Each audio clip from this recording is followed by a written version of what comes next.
never would have done that had I not been in that place of like, I have nothing to lose. I better live my best right now. Welcome to Wander By Proxy, a podcast featuring women's travel stories that connect women more to themselves and the world around them. Amy Conroy, her husband, and her 1-year-old, her 3-year-old, and her 5-year-old moved to Mexico, where her children learned a new language and culture, and Amy learned a new perspective on death and its relation to life. Here's Amy.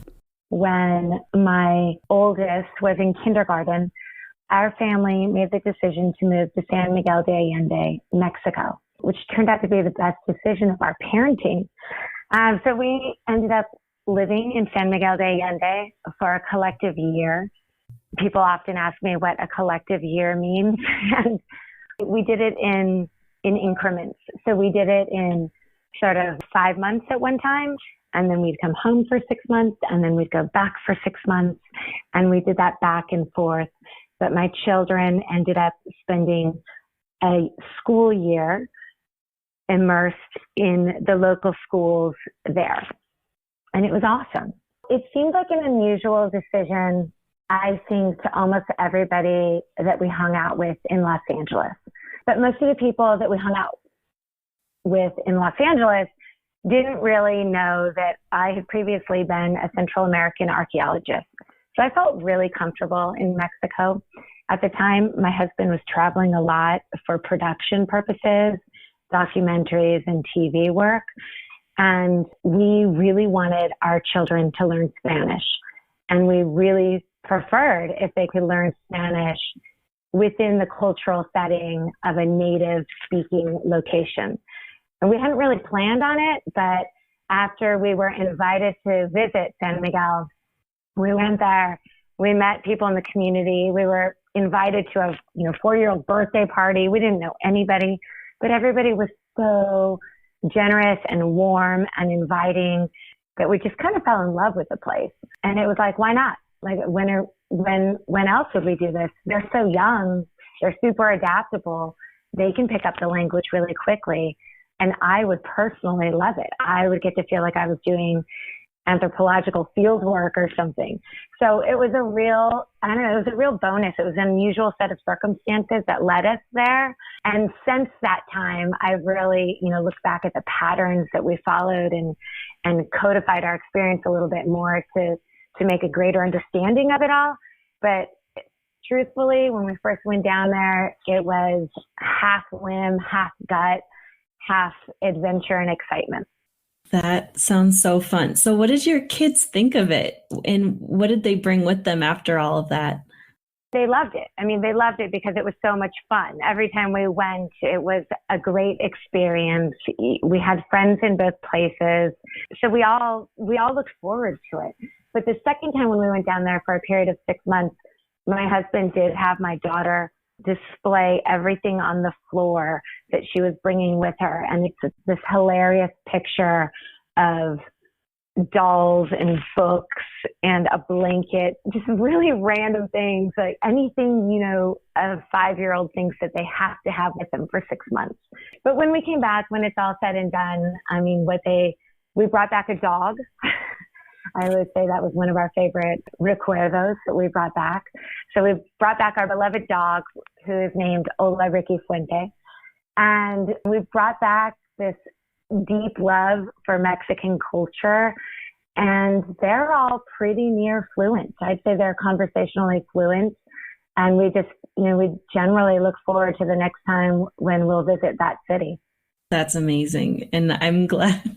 I like how your main souvenir is just like another member of your family, a dog. I know. It's a little ridiculous. That's awesome. And so when did your experience with Day of the Dead come into the picture? So when we started living there for a month on end and my children were at school, I wanted to become more involved in the community. The first place that we had met anybody that became our friend was at the local park. And over the years of going there for small periods of time, the park had become quite dilapidated from our first visit. And there was a group of moms I'd met that wanted to refurbish the park for the public community. And so I said, well, I'll help. I would love to help. which was the greatest gift for me because I ended up becoming even more immersed in the community and working with other local moms. And when we were able to accomplish that task sufficiently, we raised money, we obtained grants, and it was really exciting. But we all sort of transitioned into the next community volunteer project, which was they were conspiring for the very first Laka Laka festival. And it sounded very intriguing to me. I had no idea really what Day of the Dead was. But I started going to the meetings. I mean, partly, let's be honest, because it was super fun. The people there were very interesting. It is a community of artists and people who think outside of the box. And I was really inspired. And I was very engaged in the conversation because it was so stimulating to me. It was such a new way of thinking. And I remember coming back and telling family, like, oh, I'm going to help out with this festival. And they were like, we just don't get what Day of the Dead is. And I would try to explain it. And in trying to explain it so many times, I think helped me to really digest it and process what Day of the Dead meant. And how lucky for me that I got to do that in that space, because I would never have expected that only, say, 5 years later, my very own brother would end up dying at a really young age. And I look back now and I just think how lucky I was to already have been introduced to a different cultural concept to handle and embrace the death of my super close brother. So, I went to San Miguel looking for language, and I came out with this total different cultural perspective on death, amongst other things. Absolutely. What aspects of the culture helped you? I still grapple a lot with it, but I've had a lot of conversations with various tutors that I had or friendships that I have down there. And I think the biggest thing that I learned personally is that I somehow grew up in a culture of really planning for the future, making sure that I had a mortgage I could pay for and that we had retirement set up and it was important to save for college. All of those things were really great. But in the process of being so concerned about the future, sometimes I lost the ability to be spontaneous and really appreciate the present. And I think that when somebody dies then and you have no future to spend with them, all you have is the present. So while my brother was sick, I could really cast aside all of my concerns for the future and appreciate the moments that I had with him while he was sick. And then when he died, it didn't make it any easier because I had this other cultural understanding. I still grieve and it's still really hard, but I don't cast aside, but it's not taboo to talk about him. It's not terrible to remember all the things that made me laugh about him or the things that I thought could have been better or just his humanity. And I think that is what I love about Day of the Dead is that it sort of pokes fun at all the things we hold so near and dear in our present day, whether it be the mortgage or your really fine clothing or whatever your daily concerns, because everybody dies. And yet, I never know how to explain this.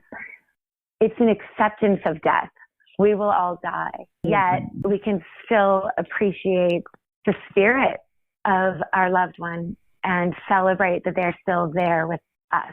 And I do that in really random ways and occasions, but I appreciate that it gave me some sort of a framework to put it in. And then the Day of the Dead itself, or the weekend of it, the couple of days, is really just an opportunity to embrace that. So last year, for instance, and having these really profound and deep thoughts about loss and grief and how to move forward, my daughter ended up saying to me, I'd really like to learn French. And then we had a friend that said, well, why don't you come to school with us in Paris? And I think under normal circumstances, I would have been like, that's outrageous. That's something that other people do, like the 1%ers or something. But instead, because I felt like, well, I have no time to waste, I was like, what do I have to lose? Okay, we'll move to Paris for 3 months. You can learn French. And so we did this really outrageous sounding second language immersion trip that was so incredible and so amazing for our entire family again.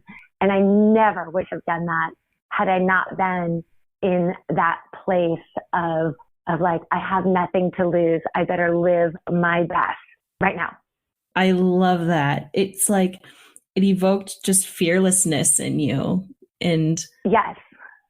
And it's so unexpected that you got that from the opposite of life. Yes, it is. It's super weird. And I know when we were in Paris last year, people would say to me, well, what made you decide to do this? And I was kind of like, do you want my short story or my long story? Because it sounds really ridiculous. The short story is, well, my daughter wanted to learn French. But the bigger, long story, of course, is that we've long loved language. We have been forced into the perspective of losing somebody so close that you can hardly bear it. And having to face that, you're really challenged with how you want to move forward, how you want to live. And what will you do with your time left here? And what will you do? How do you want your kids to live moving forward? So it was a crazy gift. I mean, trust me, I would give it back to get my brother back in a heartbeat. But if I had to go through that, which apparently was inevitable due to medicine or the lack of modern medicine to cure cancer, then I'm glad I'm going to take something extraordinary away from it. Your questions were super great and helped me to remember this one really great moment. And it sort of links back to something else you said about like, what did your kids think when you first started doing this? So I think one of our first long stints, my daughter was still in preschool and I don't know exactly what ages they were somewhere around like say 2, 4, and 6 years old. And they were, they're pretty adaptable at that age. It was the stay was going well. But I think they were a little confused too, like, why so long, mommy? This isn't really a vacation. Like, we're going to school. What's going on? But it happened to be right before Easter. So we'd been there about a month or so. And my parents were coming down for Easter. So we're really looking forward to that. So you're kind of at the crossroads of like, it's too long for a vacation. It's getting kind of hard. I'm starting to miss home, especially if I know grandparents are coming. And we met our friends in the Jardin, which is the common meeting place in San Miguel. And we were playing in the Jardin as you do, maybe you get a latte or an ice cream and they have these Crayolas, these giant Crayola balloons that the kids play with and pop up and down and everybody's playing together. And I turned to my girlfriend because I started to smell something really sweet. And I kept thinking that it was somebody walking by me with a lot of perfume on or something. I was like, what is that smell? And we couldn't figure it out. And as the sun set, we started to walk home all together. And then we realized that there was a big line of people coming out of this one home on one of the main streets leading out of the Jardin. And as we got closer, it became clear to me what the smell was, and it was so amazing. They lined the streets and the entryway into this home with mint stalks. And so they invited people into the central courtyard of this home. And as anybody walked on the mint stalks, it released the smell of mint and the other herbs that were laid on the floor. And they had invited everyone in to see their altar. So you made sort of a U-shaped line in and out of their courtyard. And as you left their home, they offered you a paleta as a symbol of the sweet tears. But the altars that were made around the city, and this one in particular, was absolutely magical because it made the whole entire city smell of flowers and herbs, like a perfume in the air. I mean, it was intoxicating entirely. And I remember my oldest coming up to me with his popsicle, and he was like, now I get it, Mommy. Now I know why you made us come here. So maybe there was a little bit of pushback, but then he really loved it. It's a Friday night before Palm Sunday. The Virgin of Dolores, or Our Lady of Sorrows, is celebrated with decorating all the fountains in town and making home altars. It was, it was such a surprise to us that it was this like gift on a Friday evening that was entirely unexpected and super magical. Thanks for listening to Wander by Proxy. Amy Conroy leads a company that introduces languages to kids through music. A link to its website is in the show notes. If you're listening to this in real time and you're social distancing, I hope this satisfied your travel bug a little bit. For more on Wander by Proxy and for travel pictures, visit Wander by Proxy podcast on any of your social channels.